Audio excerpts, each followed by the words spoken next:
The Build. The QTB crew is rounding up all the gaming news and hot topics of the week with a little extra something. And here are your hosts, Bruno, Brad, and Nick. Hello and welcome to the QTB podcast. My name is Nick and I am joined by the one, the only. On TikTok, they call me the Scat Man, but Brad, they call this guy the Hat Man. Look at him. It's Brad. What's up, man? Nick, what is going on? It's a great time to be doing another amazing episode of the QTB podcast, because you know why? We've got another special guest joining us tonight. Why don't you tell the audience who we got tonight, Nick? Yeah, we've got a very special one. Of course, joining us from the QTB crew, our resident blog writer, and our a speedrunning aficionado in his own right. We've got Justin, a.k.a. Night Strider, on Twitch. There he is. What's up, There guys? he is, the champion. That's right. I love writing blogs. Yeah. Oh, man. Well, good to have you, Sounds man. like another merch opportunity. Brogs. That's right. Resident Brog writer. Absolutely. And I'll tell you, Justin, it's a good one to join us on here today because I think we've got a pretty exciting episode, some big news stories to get into, right, Brad? Nick, I think tonight's going to be this episode's going to be lit. I have a feeling. You know, I'm glad you mentioned that, Brad, because today's sponsor is also lit because we are brought to you, the big story rather, is brought to you by our friends over at Razer. Now, this is pretty insane, okay? We've had some pretty cool promos from Razer so far, but this one takes the cake. Chroma Mania is happening right now at Razer, which means you're going to get some ridiculous savings on some of their most popular RGB lit gear and more. You can save up to 60% on gamer gear so good it glows on products like their Razer Kiyo Pro webcam that streams at 1080p 60 frames per second, by the way, the Razer Kishi for those smartphone cloud gaming sessions, and even their sleek and high-tech Razer Anzu smart glasses, right? Use our affiliate code in the description, our link there in the description for this episode, and let the savings light the way during Chroma Mania season. Only available for a limited time. You can't beat these deals, Brad. I mean, Nick, already, the fact that you can get these deals on their website and get a little bit of bonus with coming through the QTB link, you got to do it. You got to jump on it right now. I'm looking at that camera you talked about, 1080p, 60 frames a second. That's really going to up my setup. I'm looking at that right now. So that's looking real nice. So there you go. Check it out. And thanks as always to our friends at Razer for sponsoring the big story. And our big story for today is coming from videogameschronicle.com. And I actually did a QTB speedrun on this, which is our new kind of short form content. Well, I would say short form. It's about a 10-minute episode where we focus on one kind of gaming topic, kind of editorial style. And in it, I actually talk about this. So after this podcast, make sure to check out that video about just this fiasco that occurred over the weekend. This is pretty frustrating on the Xbox side. And what this article is essentially talking about is that for almost 4 consecutive days over the weekend, we had this outage that occurred over on the Xbox validation server. Now, what that validation server does is, while you may still be able to be online and play games and what have you, if the validation server is offline, you lose the ability for your games that you digitally own for this server to say, yeah, you're good to go, you own the game, and you can play it. The way that they have their server set up is that, let's say, if you don't have access to, or you haven't played a game before, you've purchased it, you've downloaded it, but you haven't launched the game. If you go and try to play that game when this server is offline, it's going to say, "Oh, you don't own the game." Sucks to be you. And needless to say, this caused a lot of confusion and frustration among gamers, as some people were reporting, well, I can play this game, but not that game. Some people were saying, I can't play anything, even games that I have launched before, and some having no problems at all, which led to a lot of chaos and a lot of media coverage, us included, talking about this part of the Xbox infrastructure, right? Their approach to DRM, or digital rights management, that we don't normally see with a lot of the competitors like Sony and Nintendo. So, Brad, what I'm wondering from you is, when you see this, first of all, were you affected by it? And just what's your take on this whole weekend and what it spells out, hopefully, for Xbox going forward? I think it highlights a true underbelly of the mobile and the cloud movement, right? Is ownership of digital content, right? So with Game Pass or whatever you choose to, ever you get your games, if it's all digitally supported through these servers, especially games you maybe never even played but just added to your system, and then something goes down, it speaks to the folks who love to buy hard copies of games and play on discs. There's a lot of frustration about load times and in game running, in terms of how games run off of a disc versus being able to download it to your console and play off the powerfulness of the Series X or any Xbox console you own. But you live and die by the ability of Xbox to maintain their servers and be accessible. And when it goes down like this and you have issues that you can't play your games, it begs the question, well, do I truly I would ask the question, do I truly own the game then? I don't, right?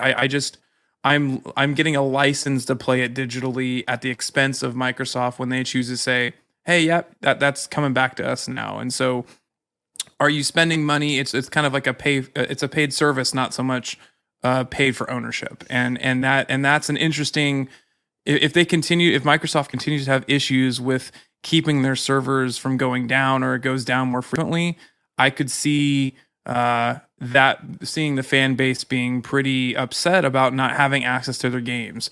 I personally wasn't impacted. The only games I tried to play were more single player games, so I was able to load them. I noticed a lot of issues also just across with social experiences. Just everything seemed to just be not functioning at 100% over the weekend. And so just doing certain things, even downloading certain apps, like everything just seemed to be struggling. So when that's the basis of what you offer and that's your service and you can't deliver, fans are going to be upset.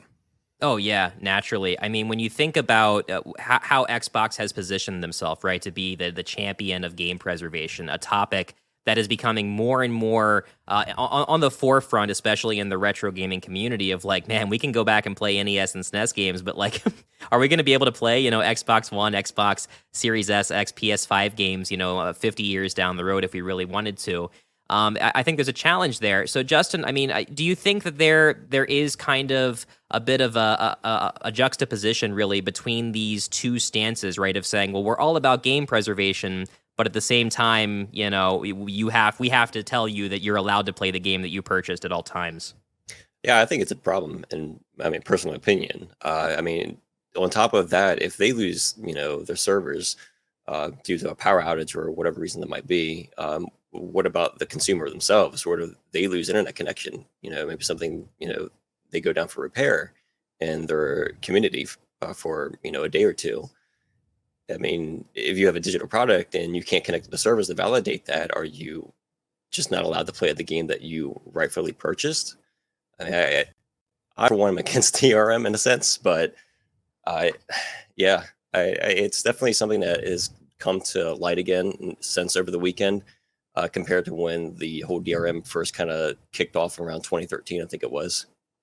Yeah, that was the big one. When the Xbox One was unveiled, and they're saying, "Oh, hey, we're unveiling." Well, I mean, they didn't make a big to do about it, but the information came out of like, "Hey, we're going the digital route. We're not going to give you the ability to let you have a friend borrow your game." And right. I mean, it was one of those moments in the console wars, if you want to call them that, where Sony had a counterpunch ready to go, and they aren't quick on most things, but they were quick on this to put up that video being like, here, and I think it's still up to this day. It's a YouTube video of like the PS4 guide to trading used games, and it just shows one guy from Sony just handing a game to the other guy, and they're just smiling at the camera, and that's the end of the video. Like nothing else really needed to be said, right, Brad? Well, and that's the point, right? PlayStation doesn't have a DRM system like this at all, right? They own games for them are fully playable even if you lose internet, right? Like I think there's a rare exception with like Diablo 2, right, where the publisher supersedes this with their own DRM, but yeah. I think that's a strength that PlayStation's going to rest their hat on right now more than ever, is that any own game you have, you can play even if you lose internet indefinitely, like it's yours. And you have accessibility to that at any time, 24/7, right? So, I think as long as Game Pass is the core of what Microsoft aims to do in terms of their Xbox gaming platform, that lends itself to you never really owning any game. It's not an ownership. It's a temporary license and to play what's on their servers. And so in a lot of ways that's beautiful because your content is large, but at the end of the day you've spent, $15 a month for several years, and at the end of the day, if you lose internet or their servers go down, what's in your library? What's there? Correct. What do you got? Nothing, right? Nothing, right? And you're looking at the base models for this next gen, right? You did the Xbox Series S and the PS4, right? That base model, PS5 rather, the base model, not including a physical disk drive. So, and I mean, the discs these days are largely just the serial codes, right? Like the games don't fit on them, and even if they did, there's probably a day one patch that will cause that to be immediately irrelevant. Going to some of our comments here, one of the nice things about the podcast, those that join us for the live stream do get to be included with their comments. Fluffy Bunny, one of our QTB supporters on Patreon, asking, if you can't resell it, do you own it? That is an outstanding question because... Yeah. And I mean, look, this is a problem that goes as far back as Steam, right? Because Steam has come up with some unique ideas of achievements being tradable through those trading cards, or even some in-game items on places like Team Fortress 2, being able to trade those things.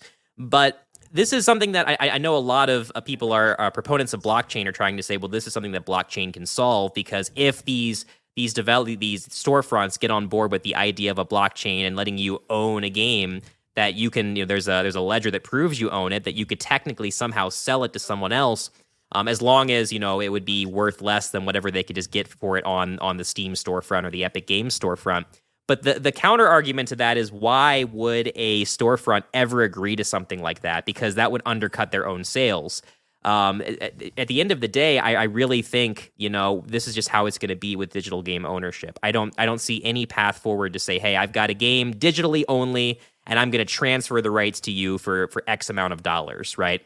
Well, I mean, I think that's a big driver for this anyway, is you think of the third-party businesses that have made a business out of nothing, out of that, right? Of reselling consoles and games. And GameStop, that's GameStop's business model, is come in, trade your games, get in-store credit value, try out a new game, buy a new game. But that's all based off having physical cartridges, discs, and systems, right? So you now are evaporating that third-party market by going straight digital with a DRM, preservation or something like that, because now GameStop can't digitally own or trade games, and that's now not undercutting the value that you'd be selling those games from a publisher standpoint and the revenue that they're making off a game, or what Microsoft would be making with Game Pass. That's the only way you can.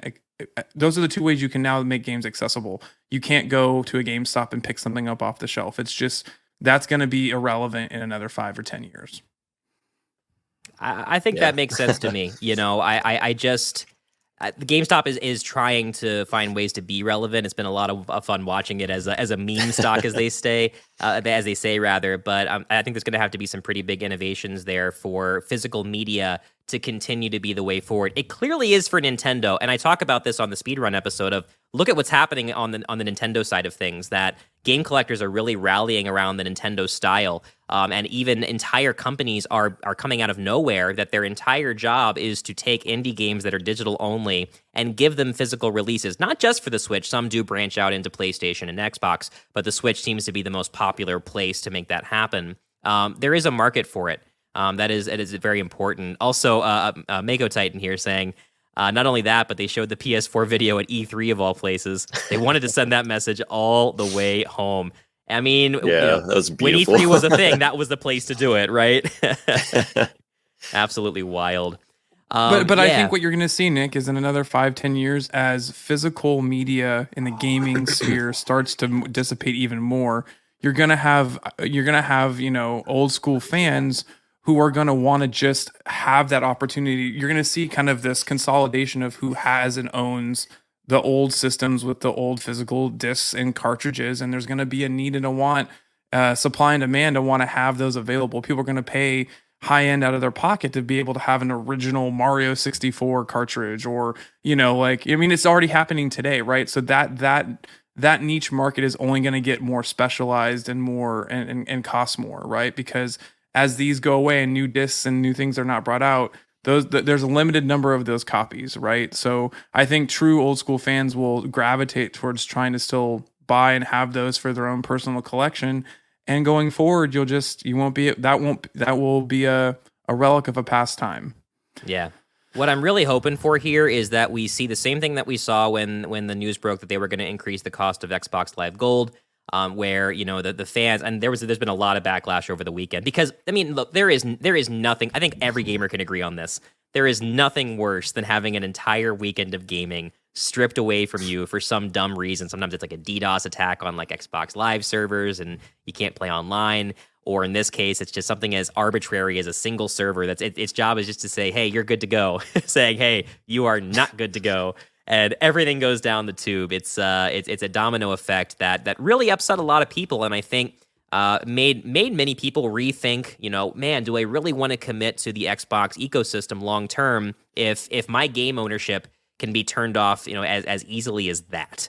So, hopefully we get a response. All we know so far is that they're working on a fix that will make it so that if you do have a console set as your home console rather than one of those away like cloud logins that you can do, that they should be able to loosen up the restrictions as was originally intended. Because Brad, you said you were able to play single player games, but some people it was every game, including single player. The validation still has to occur. So I guess we were the lucky few. I played a couple games myself and didn't get hit, but man, the people that did, they were very upset. So I'm hoping to see, a very a quick and concise response from Microsoft soon that says, "Hey, here's how we're going to address this problem." I agree. Yeah. Be nice. All right. Well, speaking of quick and concise, we have to give a shout out to our Patreon supporters. Thank you, as always, to our QTB Patreon supporters, like our QTB and Fuego supporters, Epic Capture Productions and Matt.Bat, and our QTB Plus supporters. That's going to include Nick, the Dudist Monk, Indie Gamiacs, Alan Abadessa, Mr. Grove Games, the Intergalactic Pinecone, and Fluffy Bunny. Thank you all so much.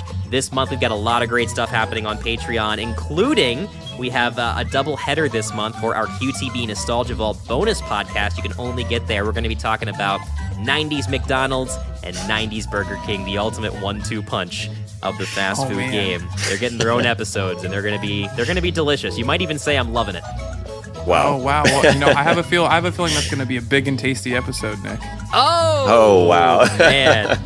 And I have to mention this, that for fans of the Kirby Balls videos on TikTok, we did release a premium ringtone version of that you can only get on our Patreon. You can support us for as little as $2 per month, and that is going to go straight towards helping us keep the lights on here at QTB. Thank you all so very much for your support. Okay, guys. Next story, and this is coming from Nintendo Life, but really it's more of a cross-platform problem. This is a shocker, and this is talking about Street Fighter 6. We finally got an announcement for Street Fighter 6, what was it, last month? And not much else beyond that. But now, instead of finding out what's going to be in the game, we're finding out what is not going to be in the game. And that is Fei Long. So this story stating that one of Street Fighter V's composers, is Daniel Lindholm is his name, saying that it is all but confirmed that Fei Long, a martial artist and action film star from Hong Kong, fictional, of course, in the game, who is Capcom's tribute to, of course, the legendary martial artist Bruce Lee, that apparently there's been some kind of shakeup with the Lee family, that they're no longer allowing these types of cameos or appearances, even if they're not directly using the Bruce Lee name, which means the removal of a staple fighter for Street Fighter. This guy's been around since Super Street Fighter 2. He's been in every game since then. And now, at the wish of just, one family, all of a sudden he's out the door. What was your initial take on this, Brad? It was so long, Fei Long. That's how I felt when I saw it. So it's sad. I mean, we live in a day and age of licensing now, right, for video games, right? Long gone are the days that you could create some sort of loosely based, fictional character that it has ties to a real life person, right?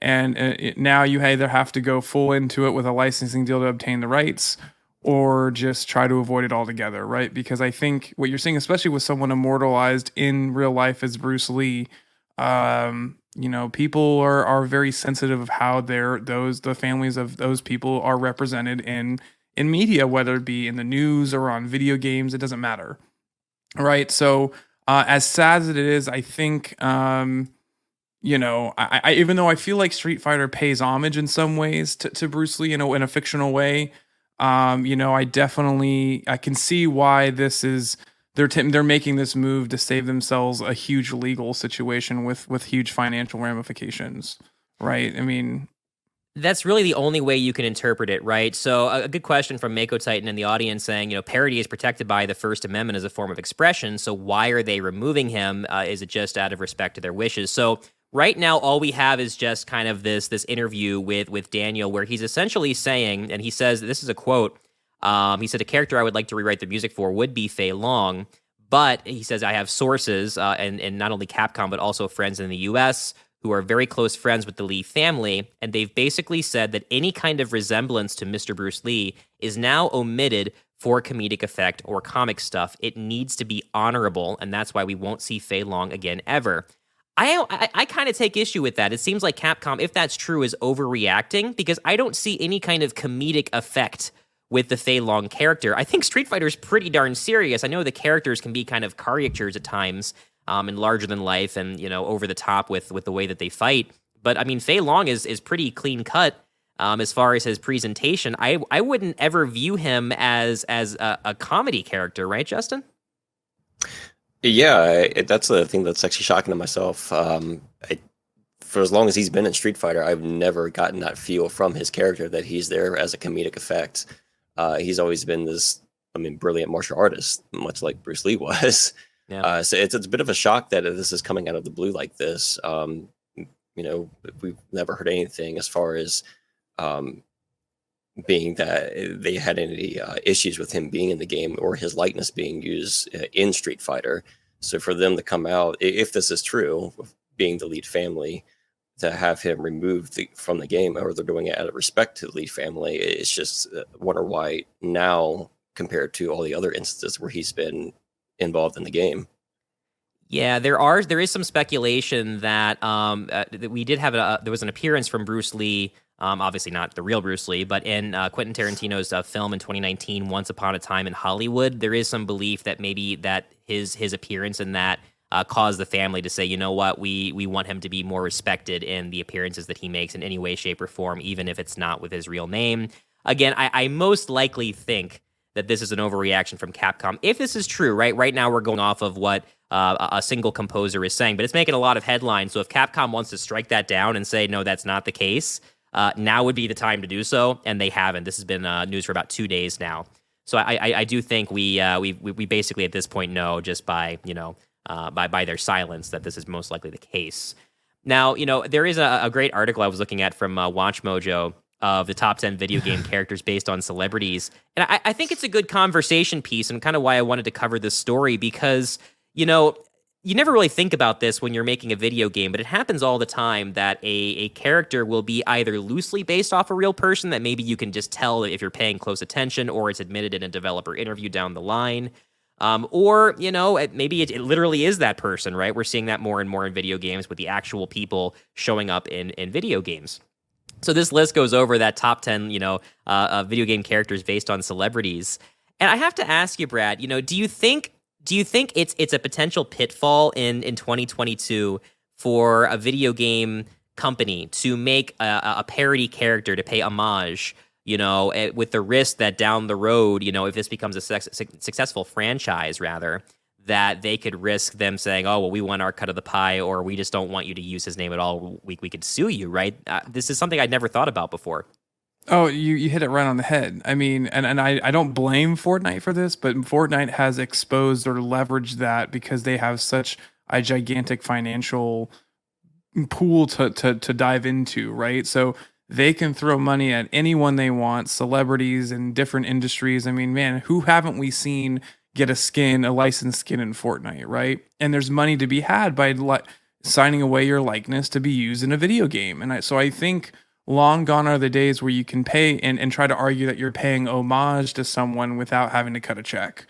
And that is an unfortunate reality of where we stand, especially because games are so much more, I would say that the graphics and the realism is so much better today than it was 20, 30 years ago. Like I think back to, an old school Street Fighter game, Balrog, he was named Mike Bison in Japan, but had to be changed to Balrog in the States because he was clearly based on Mike Tyson, right? No, it's a different name. What are you talking about? But because it was a 2D fighting game and the graphics were what they were, it's hard it would be hard for me to say definitively in court that looks like Mike Tyson, right? Right. And so, but now with graphics being so real and you can basically get so close without, how can you objectively how close is likeness to saying it's the real thing, right? And so I think now with where games are at, it's really difficult to try to pay homage and get away with benefiting from saying, oh, well, we've got a character like Bruce Lee in the game, so that makes people want to buy it, without the family of Bruce Lee or someone else going, well, hey, that's our person. We want a cut of your revenue from the sales. So it's a tough situation, but I think that's what you're going to see going forward, or games are going to just completely move on without trying to do that from now on. Yeah, I think there may be some cultural issues here as well, because, I mean, Capcom, most of their development is going to be housed in Japan, where they, again, there just could be a conversation, or they want to stay as far away from controversy as possible, whereas maybe someone in the States might be a little more gung-ho about pulling something like this. But, I mean, it kind of is what it is. And some great comments here in the chat. We got Epic Capture Productions saying if it was slander, it'd be one thing, but this is definitely not slander. Right. If anything, I think it pays a great homage to the Bruce Lee legacy, right? Obviously there's some parallels there. And there are plenty of other examples, like we had mentioned on this article, talking about, Raven from the Tekken series resembling Wesley Snipes in a lot of ways. The Last of Us, right? Ellie basically being Ellen Page. I mean, what's your take on this, Justin? Do you think that there's a precedent for this? Do you think they're overreacting, or is this how it's going to be going forward? It could be an overreaction, and it can also be how things are going to be going forward. One thing that comes to mind about this whole situation is if the Lee family, if this is in fact what's going on and why they're taking him out of the game, is if they see the outcry of fans and how much they love that character because of how much he resembles Bruce Lee. And like we said earlier, that it's not really a comedic effect, but it's basically a homage to Bruce Lee and showing him respect, and the fact that Fei Long is this master martial artist. So I think depending on how things move from this point on, it's a good chance that we might see Capcom rolling back on the decision to take him out, depending on what the Lee family might say on the fans after they see how much support they have in the character. Yeah, definitely. I think back to, and a lot of these characters are rooted in like the 80s and 90s of it was a different time back then, and we have to realize that when you were looking at going to a game store and picking out a game, right? A lot of the time, the only exposure that you've had is just the box art. That was how they sold games, and a lot of box art didn't necessarily represent the product you were going to get, especially in the States when they'd have to westernize it. And I think back to the box art for Contra, where the characters Bill and Lance were intentionally made to look like Arnold Schwarzenegger and Sylvester Stallone for the Western box art. And of course, it's going to work, right? You walk into a game store, you see these two iconic action heroes. It's obviously them, but they're not named anywhere else. So having something that this is based on a character or based on a person, but we're never going to admit it, was very much a valid tactic to sell copies of games. People even say that Hugo from Final Fight and Street Fighter was very close in resemblance to Andre the Giant, just to name a couple of these. Like, I mean, it's pretty crazy, but and then there's entire games like Space Channel 5 that like their whole thing is having like ripoffs of existing singers and that kind of thing, where parody is what they do. Mako Titan here saying if Sony wanted to make a character named Blurby that was blue and not on enemies to get their power, it might be safe to do it. I will say this, I wouldn't ever go after a Nintendo character ever for any reason. I don't care how much legal precedent there is. They are attack dogs, man. Right, Brad? Well, I was just saying, it's a different landscape now. You said, Nick, right? The marketing of games is different. The way they're made is different. And the I would say publishers, game companies, everyone has better legal grounding now. Like that is part of the business model, right? You need to have a strong legal backing because you need to defend your IPs. You need to be able to say, hey, no, this is our IP. This is our likeness. I'm a person. This is me. You can't. We see this going on in sports.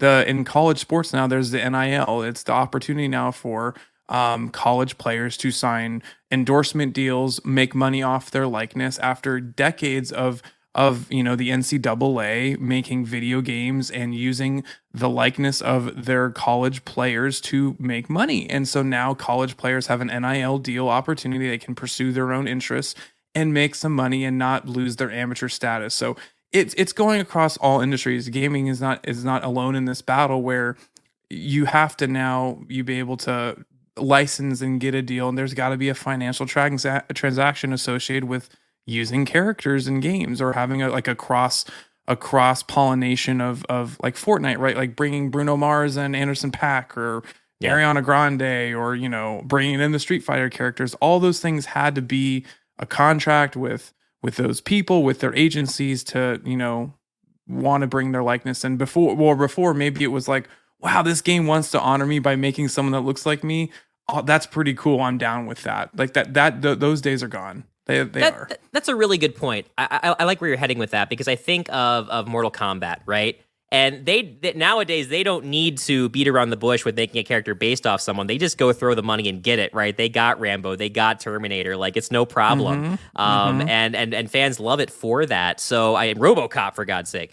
That we're getting all of these very cool characters just thrown in. I mean, that's essentially what Super Smash Brothers does nowadays.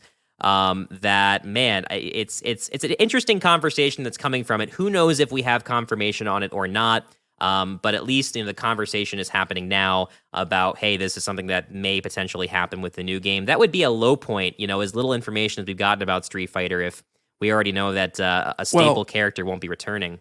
It's going to drive up the market for the older games that have Fei Long. Right now, all of a sudden, hard copies, that parlaying back to our last conversation, a hard copy of Street Fighter 5 or 4, or any of the games where Fei Long is a playable character now will go up in value, because people will seek them out. So absolutely. Well, speaking of hard copies, I've got to read this copy, which is that our sponsor is Pierce Unlimited, for marketing media that works and bespoke design to power your business. Visit pierceunlimited.com. For those of you out there that said, what is he talking about? Copy is like a radio term for like ads. It's like, oh, I'm reading the copy, the script, whatever. I don't know. It's a thing. Now you know. Nick's new lesson of the day. That's right.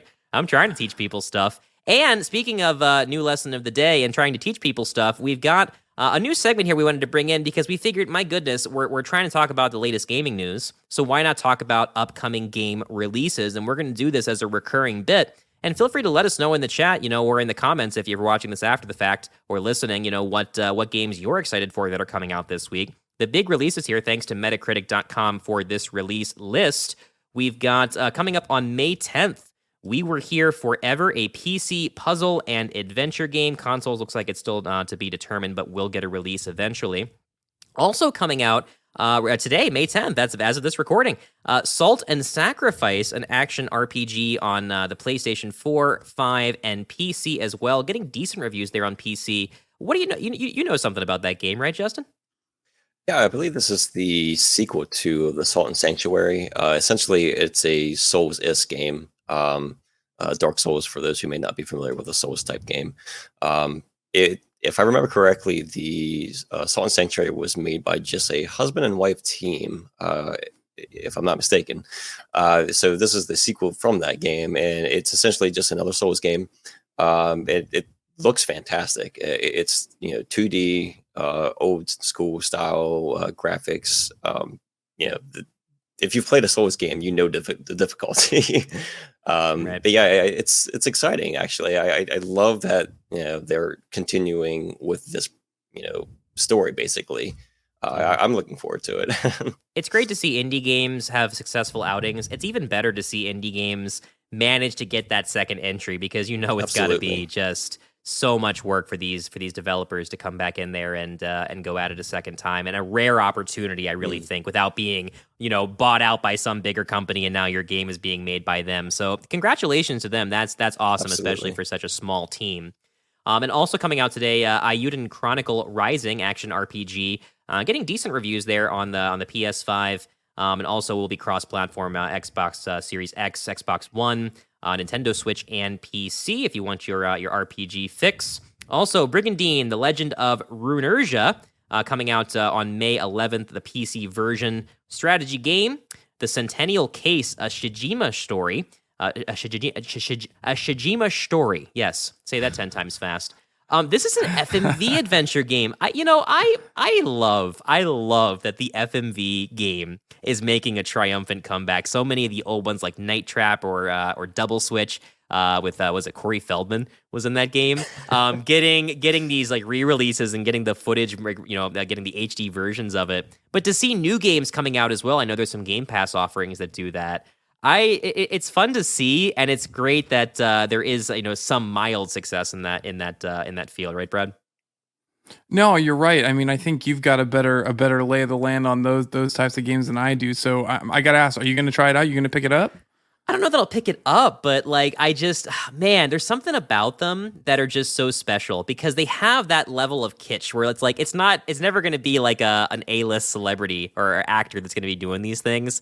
There's always, and I'm not trying to bash the people that do it. There's some good work that has been done on them, but I think back to those '90s FMV games when they were first coming out, like Night Trap, and oh man, corny is an understatement, right? But they are kind of coming into their own, and in a world where we've seen Netflix try to branch into choose your own adventure style stories. Mm-hmm. I think there really is a market for it, as long as it's palatable and believable and immersive is kind of where I'm at with it. Is that your kind of thing, Justin? When I was a kid, yes. I can specifically remember one, which I mentioned a second ago, was a Foxhound. It was a play on the old 007 secret agent guy. You're going around FMV style, solving the mystery, whatever it was at the time. Yeah. Phenomenal game, for when it was. If I went back and played it today, I'd but games like this actually also kind of remind me of the Myst games. Yeah. The point and click adventure for I adored those games. Never beat them because the puzzles were too hard, but I love them. Yeah.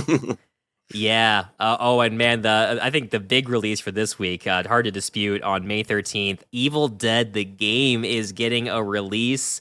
I got to tell you, and a big shout out to Terry, because Terry's been getting me up to speed on the Evil Dead series. I ended up watching a movie with him recently, one of the Evil Dead movies, and I love it. I never thought, because I'm usually not into slasher flicks or this kind of thing, but I love the pure cheese that comes with these films, and so I'm a fan. I don't know if I'll be buying it day one. I'm curious with the game only being 3 days away. I guess there's an NDA on reviews right now, but it will be available on pretty much any platform you can choose: Switch, PC, PS4, PS5, Xbox One, and Xbox Series X. Are you an Evil Dead guy, Brad? I'm not, but I mean, I'm always open. Terry does a great job of getting you, getting you on board with something new to try. So I mean, I think for me, it's something I'm willing to check out. I'm trying to open up my genre of video games more and more as the years go by. So, a horror game, not necessarily my forte, but there's always time to try something new. Justin, what is your favorite Evil Dead weapon, and why is it the chainsaw hand? I mean, you answered your own question. It's chainsaw hand. Come on, man. You can't go wrong. Bruce Campbell. It looks like a lot of fun. Yeah. Survival horror game. So, I mean, it sounds like they're going more the scary side rather than the fun side. I'm sure there will be that iconic humor, right? But time will tell. I'm definitely curious to see the reviews for this, because this has been hyped up for quite some time. I've been seeing a lot of ads for it on Xbox, so we'll find out very soon. And that's your some recap. of the images I've seen for it, though, it looks like it's gonna look fantastic. I mean, these games are gonna mean to have kind of this horror survival style game, to have that level of detail and realism. I think that could get you into it, because I feel like a lot of the old games, older style games like that, I mean, it just seemed a bit cheesy, which didn't allow the true horror like realism to set in. But the more real it looks, the more real it feels to the to the show, to the movie. I think the fans are gonna love it, and it'll look beautiful on the PS5 and on the Series X. So it looks like it'd be really fun. I mean, it's essentially Left 4 Dead, just Evil Dead. Well, I'll tell you, it's going to look beautiful on the screen, but it's not going to look beautiful on your shirt, because if you go to our website, quitthebuild.com/merch, you can get some fantastic shirts and other fine products. Yeah, the QTB retro vibe there that Brad is rocking is fantastic. We just put out a link there recently for our pop art designs right through Pierce Unlimited. And they are fantastic. We've got kind of a Sonic-inspired one. We've got a Mario-inspired one going off the conversation we just had, but we should pull it, because if Fei Long can't make it into Street Fighter V, I don't know if we can have a pop art version. But don't dig us a hole, Nick. Don't dig us a hole here. I'll edit this part out, maybe. But yeah, check it out. A lot of great designs. We got the pop sockets. We got the pillows. Really all sorts of great merchandise. Now we're moving into the summer months, so forget about the sweaters. It's all about the T-shirts. And I, as an owner of multiple, I know many of us do, top quality stuff. And you get free shipping if you have Amazon Prime with all the merch that we have that is sold through Amazon. So make sure to check it out. And be sure to go to our blog, right, Brad? We got some great articles from people like yourself and even Justin down there. I mean, we're clicking on all cylinders in 2022, Nick. I'm really happy for what we're doing here at Quit the Build and for our community. It's a great place. Check out our website. Our blog section is just thriving with new content from all of our creators. Really great features. I know we even had kind of a cross-blog post from Chris at 1 Hour 1 Decision and reviewed one of a game recently. So yep. There's something there at the blog for every one of you. Like, you can go find something. We've got food inspired articles. I think Terry did one about the top 5 Pokemon inspired meals, or something like that. And so I mean, there's something there for everyone, and that's what we're about at Quit the Build. Is we want to be a community for everyone, for all types of gamers, different shapes, sizes, colors. We're here, that we're a family, and you can check us out everywhere, Nick. We're on YouTube, we're on TikTok, we're on Instagram, we're on Facebook. Where aren't we, right? And that's the bigger Twitter. Question. Yeah, I mean, it's even a LinkedIn. Yeah, grab a shirt. Grab a throw pillow, grab a pop socket, whatever you need to feel like you're a part of our family. Mm-hmm. Come check us out. Join our Patreon. Let us know what we should be talking about on the Nostalgia Vault episode. I mean, there's so many ways to get plugged in and be a part of the family, and we want all of you to do that. So that's my TED Talk, and thank you for coming, and come join Quit the Build. That's right. And, I have to bring this up because our most recent blog article there, Justin, you wrote, which is a review. I'm going to try and pronounce this right. Dwarf Romantic, is that it? Yeah, that's it. Okay. Good job. Yeah, this game looks really chill. It was a really interesting read, and it's one of your go-to Zen games, right? Absolutely. My daytime job, I work at the hospital, and the past 2 years has been, Yeah. So coming home from that and being able to load this game up, it was bliss. Honestly, if you're looking for a super chill game that is just there to kind of just let you mellow out and just let all your cares of the world just kind of drift away and take the weight of the world off your shoulders, Dwarf Romantic is the game. It's amazing.